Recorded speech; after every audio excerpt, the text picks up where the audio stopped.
day 2 of Oxegen, and I've got the vaccines, Arnie and Freddie. Good to see you again. Now, Arnie, it's my first time meeting you, but I spoke to Freddie and Pete before in South by Southwest, which was hot outdoors, but this time hot indoors. So it's good to have you back. It's good to be here. How are you? I'm really good. I'd really like to know how you guys are getting on, though, because since March, it's been pretty insane. Yeah, I mean, we're pretty tired. It's been a really busy few months. I mean, we just finished we got 45 festivals to get through this summer.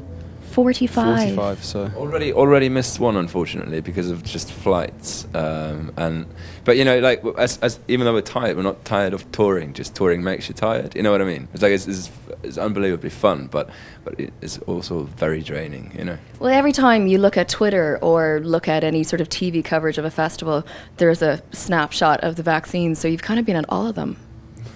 Glastonbury looked like it was great for you. Yeah. Glastonbury was awesome. I actually had a lot of fun. We did a gig in between 2 Glastonbury performances in Madrid on the Saturday. We played Friday on the other stage, then we went to Madrid to play a festival called Decode Festival. Wow. And it was brilliant because there was like all the pressure of Glastonbury, and we had a gig that there was no pressure. It was a fantastic gig. And then you went back to We Glastonbury. played on Sunday, and then we played in Norway on Monday and Holland on. We played a festival in Holland on like the Tuesday morning, and a festival in Belgium on the Tuesday afternoon. Do you know how boring this conversation gets? Like, like, but if you're gonna go through this is gonna be an unbelievably boring. It's been busy. Yeah, but it's not though, Arnie, because you're kind of living the dream. I mean, there were so much expectations for you guys. I mean, let's face it, there was so much hype at Christmas time. You know, in the BBC Sound 2011. And I love how you're putting him in his place. I know, but it is. It's really great. And the thing is that there's a lot of bands that dream of getting that sort of buzz, and then very few can live up to it. And you've managed to do that, and it's just escalated. And you know, from when Post Breakup Sex came out, and then at South by Southwest, there you were strutting your stuff to the world's music media and winning over local sort of college students from Texas.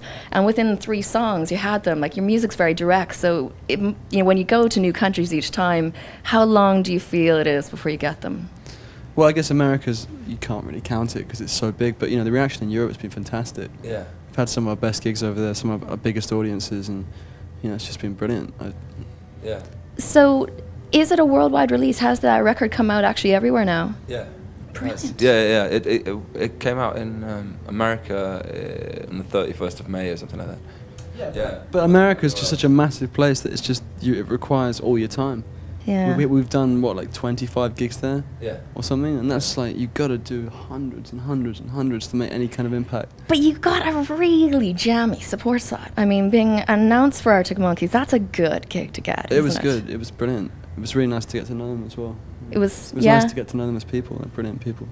Yeah, we had a lot of fun, and like it was, you know, we did those a month or whatever in the States, and as soon as we came back, we did the Don Valley, and like the day after, the conversation started about doing the arena tour in the UK, like because we were like that was fun. Why can't we just keep doing that for a bit, you know? Like they're really great people and really just inspiring band, you know. Yeah, and they really go for it live, as you guys do. Yeah, they actually schooled us on the first night of the tour. we sort of went out to the audience and sort of watched them after our gig, and we just sort of, oh my God, we're gonna have to do something. You know, because we'd never been a support band before, and so we kind of went out a bit cocky. And we've got this nailed. And we played our show, and we went out and we watched them, and we were like, okay, right, we've got 3 weeks to step up. Yeah. That's what a lot of the bands were saying in Texas about seeing Queens of the Stone Age. They're like, okay, now we know what a band is. That's what the meant Monkeys to probably say about Queens of the Stone Age. Yeah. Isn't it? Well, they've gotten dirtier since working with Josh on the last record, I think. They have, but I think the you know, their newest album, they've kind of brought it back in to. I don't know. It's a really wonderful combination of the first 2 records. I love it. Yeah.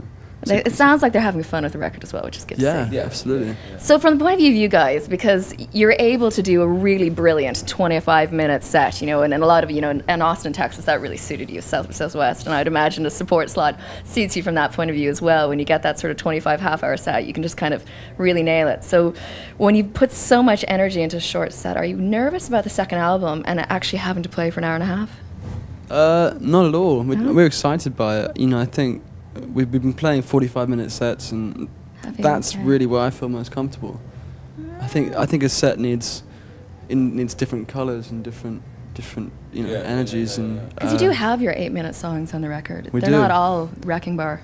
No, The thing about Texas is like you've got thousands and thousands of bands, and everybody's trying to sort of like show the sort of true colors, but nobody is bothered because like you're seeing the 30th band in 4 days. So the only way of making any sort of impact is like it's like doing something out of the ordinary. So we just played 6 songs every night and just off stage in 18 minutes or something, you know.